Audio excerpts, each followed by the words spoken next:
നമസ്കാരം. കരൂർ ദുരന്തവുമായി ബന്ധപ്പെട്ടൊക്കെ വിജയുടെ രാഷ്ട്രീയ ഭാവി അനിശ്ചിതത്വത്തിൽ നിൽക്കുകയാണ്. ഒരുപാട് സംശയങ്ങൾ. ബി.ജെ.പിയിലേക്ക് വിജയ് പോകുമോ? ഇതൊക്കെ അവിടെ നിൽക്കട്ടെ.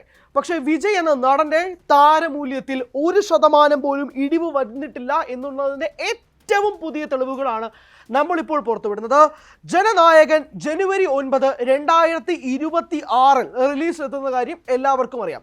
കരൂർ ദുരന്തവുമായി ബന്ധപ്പെട്ട് വിജയുടെ മാനസിക അവസ്ഥയിൽ സ്വാഭാവികമായും ഉണ്ടാകുന്ന ഒരു വലിയ തകർച്ചയുണ്ടെങ്കിൽ പോലും ആ ഒരു കരൂർ ദുരന്തവുമായി ബന്ധപ്പെട്ട് വിജയ് തന്നെ അവിടെ അഫക്റ്റ് ആയിരിക്കുന്ന ഫാമിലി കുടുംബങ്ങൾക്ക് അദ്ദേഹം തന്നെ ചെലവിന് നോക്കാമെന്നും തുടങ്ങിയ വാഗ്ദാനങ്ങൾ TV-ക്ക് എന്ന പാർട്ടിയും കൂടി മുന്നോട്ട് വെച്ചതോടുകൂടി ഒരു ചെറിയ ആശ്വാസമെങ്കിലും വിജയ്ക്ക് ഉണ്ടായിട്ടുണ്ട്. എന്ന കാര്യത്തിൽ തർക്കമൊന്നുമില്ല. എന്തായാലും ഞാനിവിടെ രാഷ്ട്രീയം പറയാനല്ല നിൽക്കുന്നത്. ജനുവരി 9, 2026 തന്റെ ജനനായകൻ റിലീസ് ചെയ്യും.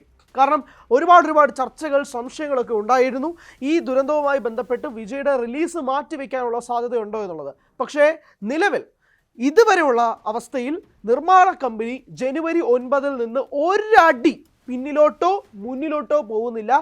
തീരുമാനിച്ച് പറഞ്ഞ് നിശ്ചയിച്ച പ്രകാരമുള്ള ജനുവരി 9 തന്നെ സിനിമ റിലീസിനെത്തും എന്നുള്ളതാണ് ഇതിൻ്റെ ഏറ്റവും പ്രധാനപ്പെട്ട ഫാക്ടർ.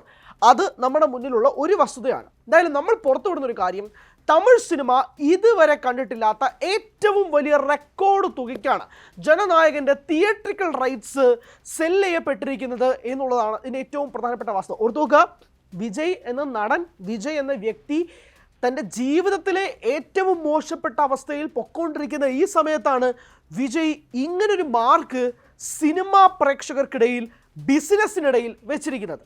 പൃഥ്വിരാജ് എന്ന നടൻ പറയുന്നത് പോലെ തന്നെ ഒരു വിജയ് പടം വരുമ്പോഴേക്കും ഒരു തിയേറ്ററിക്കലിൻ്റെ സ്കിമാറ്റിക്സ് തന്നെ മാറുന്ന രീതിയിലേക്കാണ് മാറുന്നത്. ഒരു വിജയ് ചിത്രം, അതും വിജയുടെ അവസാന ചിത്രം എന്ന് കരുതപ്പെടുന്ന ജനനായകൻ്റെ റിലീസ് സ്വാഭാവികമായും അത്രമേൽ ആരാധകർ കാത്തിരിക്കുന്ന, ഇന്ത്യൻ സിനിമാ പ്രേക്ഷകർ ഒട്ടാകെ ഉറ്റുനോക്കുന്ന, വിജയ് ആരാധകർ ആദ്യ ദിനം ആദ്യ ഷോ തന്നെ കാണണമെന്ന് വാശി പിടിക്കുന്ന ഒരു സിനിമയും കൂടിയായിട്ട് ജനനായകൻ മാറുകയാണ്. കാരണം വിജയുടെ കരിയറിലെ തന്നെ 69ാമത്തെ ചിത്രം, അത് വിജയുടെ അവസാനത്തെ ചിത്രമായിട്ട് തന്നെയാണ് വിജയ് കണക്കാക്കപ്പെടുന്നത്. കാരണം 2026 ഇലക്ഷൻ നിൽക്കുകയാണ്. പക്ഷേ നിലവിലുള്ള രാഷ്ട്രീയ സാഹചര്യമൊക്കെ മാറിയും തിരിച്ചും വരുന്നതുകൊണ്ട് അതിൻ്റെ വിശദാംശങ്ങളിലൊന്നും കൃത്യമായ നിലപാടിലേക്ക് വിജയുടെ ആളുകളോ അല്ലെങ്കിൽ വിജയുമായി ബന്ധപ്പെട്ട് നിൽക്കുന്നവരോ ഒന്നും തന്നെ അറിയിച്ചിട്ടില്ലാത്തത് കൊണ്ട് തന്നെ വിജയ് അവസാനം പറഞ്ഞു വെച്ചിരിക്കുന്ന വാക്കുകൾ ഇത് തന്നെ അവസാന സിനിമയായിരിക്കും എന്നുള്ളതാണ്. നമ്മൾ അതിൽ തന്നെ ഉറച്ചു നിൽക്കാം. അപ്പോൾ ജനനായകൻ എന്ന സിനിമ റോമിയോ പിക്ചേഴ്സ്, അതായത് GOAT the greatest of all time എന്ന സിനിമ വെങ്കട് പ്രഭു സംവിധാനം ചെയ്ത വിജയ് തന്നെ നായകനായ സിനിമ തിയേറ്ററുകൾ ഡിസ്ട്രിബ്യൂഷൻ എടുത്തത് റോമിയോ പിക്ചേഴ്സാണ്. അത് അന്ന് റോമിയോ പിക്ചേഴ്സ് അല്ലെങ്കിൽ തമിഴ് സിനിമ ഇൻഡസ്ട്രിയിലെ ഏറ്റവും വലിയ തിയേറ്ററിക്കൽ റൈറ്റ്സ് സെല് ചെയ്യപ്പെട്ട സിനിമയായിട്ടാണ് GOAT മാറിയത്. അതിൻ്റെ റെക്കോർഡ് റോമിയോ പിക്ചേഴ്സ് തന്നെ തിരുത്തിക്കൊണ്ടാണ് ജനനായകൻ്റെ ഡിസ്ട്രിബ്യൂഷൻ റൈറ്റ്സ് റോമിയോ പിക്ചേഴ്സ് ഏറ്റെടുത്തിരിക്കുന്നത് എന്നുള്ളതാണ് ഏറ്റവും പ്രധാനപ്പെട്ട വസ്തുത. ഇവിടെ പോയിന്റ് നിങ്ങൾ ശ്രദ്ധിക്കുക പ്രേക്ഷകരെ. അതായത് വിജയുടെ ജീവിതം അല്ലെങ്കിൽ വിജയുടെ രാഷ്ട്രീയ ഭാവി എന്നൊക്കെ രീതിയിലുള്ള സംശയങ്ങളെല്ലാം മാധ്യമങ്ങളുടെ വേട്ടയാടലും മാധ്യമങ്ങളുടെ ചോദ്യമുനയിലും ഒക്കെ വിജയ് ഇങ്ങനെ നിൽക്കുമ്പോൾ പോലും വിജയ് ഇനി ബി.ജെ.പിയിലേക്ക് പോകുമോ അല്ലെങ്കിൽ വിജയ് സ്വന്തമായിട്ട് TV-ക്ക് ചെയ്ത പാർട്ടിയുമായിട്ട് എത്ര നാൾ മുന്നിട്ട് നിൽക്കും തുടങ്ങി നിരവധി സംശയങ്ങൾ കാര്യങ്ങളൊക്കെ തന്നെ അവിടെ നിൽക്കുന്ന ഒരു പശ്ചാത്തലത്തിൽ വിജയുടെ ഒരു സിനിമ റിലീസിന് എത്തുക എന്ന് പറയുന്നത് സ്വാഭാവികമായും തമിഴ് പൊളിറ്റിക്സിൽ മാത്രമല്ല തമിഴ് ജനങ്ങൾക്കിടയിലും ഒരു വലിയ ഒരു പ്രശ്നം ഉണ്ടാക്കുന്ന രീതിയിലേക്ക് കാര്യങ്ങൾ മാറുന്നുണ്ട്.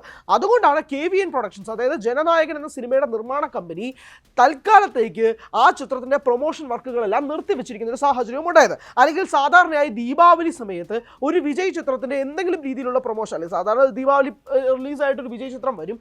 അങ്ങനെ ദീപാവലിക്ക് റിലീസ് ചെയ്യാൻ സാധിച്ചില്ലെങ്കിൽ ദീപാവലിക്ക് വിജയ് ചിത്രത്തിൻ്റെ ഒരു അപ്ഡേറ്റ് വരാൻ സാധ്യതയുണ്ട്.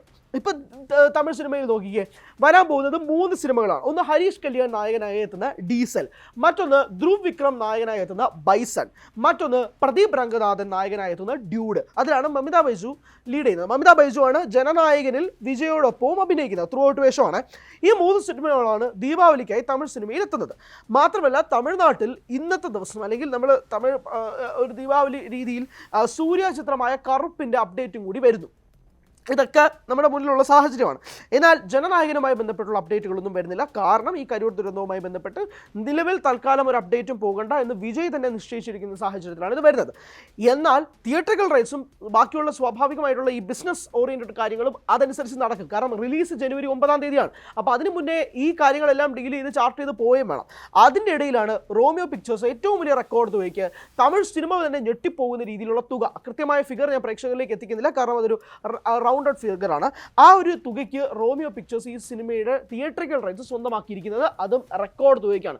ഇതുകൊണ്ടാണ് ഈ നടന് ഇത്രയധികം ഹേറ്റ് ക്യാമ്പയിനോ അല്ലെങ്കിൽ എന്തൊക്കെയാണ് ഈ കരൂർ ദുരന്തവുമായി ബന്ധപ്പെട്ട് സംഭവിച്ചിരിക്കുന്ന കാര്യത്തിലൊക്കെ വിജയ്ക്കെതിരെയും വിജയ് അനുകൂലിച്ചുകൊണ്ട് രണ്ട് പക്ഷം നിൽക്കുന്നുണ്ടെങ്കിൽ പോലും അദ്ദേഹം എന്ന വ്യക്തി, അദ്ദേഹം എന്ന ആക്ടറിൻ്റെ സ്റ്റാർ വാല്യൂ മെറ്റീരിയൽ ഒരു ഇഞ്ച് പോലും കുറഞ്ഞിട്ടില്ല എന്നതിൻ്റെ ഏറ്റവും പ്രൈം എക്സാമ്പിൾ സൂചിപ്പിക്കാനും കൂടി വേണ്ടിയിട്ടാണ് ഈ വീഡിയോ. അതായത് വിജയ് എന്ന നടൻ സൗത്ത് ഇന്ത്യയിലെ തന്നെ ഏറ്റവും വലിയ മെഗാസ്റ്റാർ, തിയേറ്ററുകളിൽ ആളുകളെ പുള്ള് ചെയ്യാൻ കഴിയുന്ന ഏറ്റവും പ്രോമിനൻറ്റ് നടന്മാരിൽ ഏറ്റവും മുൻപന്തിയിൽ നിൽക്കുന്ന വ്യക്തി, അങ്ങനെ എല്ലാം കൊണ്ടും തിയേറ്ററുകളിലേക്ക് ആകർഷിക്കാൻ ജനനായകൻ എന്ന തൻ്റെ അവസാനത്തെ സിനിമയിലൂടെ കഴിയുമെന്നതിനോടൊപ്പം തന്നെ തിയേറ്ററുകൾ ബിസിനസ്, തിയേറ്ററിൻ്റെ മാർക്കറ്റ് അല്ലെങ്കിൽ കോളിവുഡിൻ്റെ മാർക്കറ്റ് ഷെയർ എല്ലാം ഇൻക്രീസ് ചെയ്യാൻ വിജയ് ചിത്രത്തിന് സാധിക്കാൻ കഴിയുന്നുണ്ട് എന്നതിൻ്റെ ഏറ്റവും ഒടുവിലത്തെ എക്സാമ്പിളാണ് പ്രേക്ഷകരെ ജനനായകൻ എന്ന സിനിമയുടെ തിയേറ്ററിക്കൽ റൈറ്റ്സ് ഈ ഒരു രീതിയിൽ സെല്ല് ചെയ്യപ്പെട്ടിരിക്കുന്നത് എന്ന് വേണം തന്നെ പറയാം. ജനുവരി 9 തന്നെ ചിത്രം റിലീസിനെത്തും. അത് കുറച്ച് വാർത്തകളൊക്കെ ഉണ്ടായിരുന്നു, അങ്ങനെ മാറ്റി വയ്ക്കാനുള്ള സാധ്യത ഉണ്ടോ? അങ്ങനെയില്ല.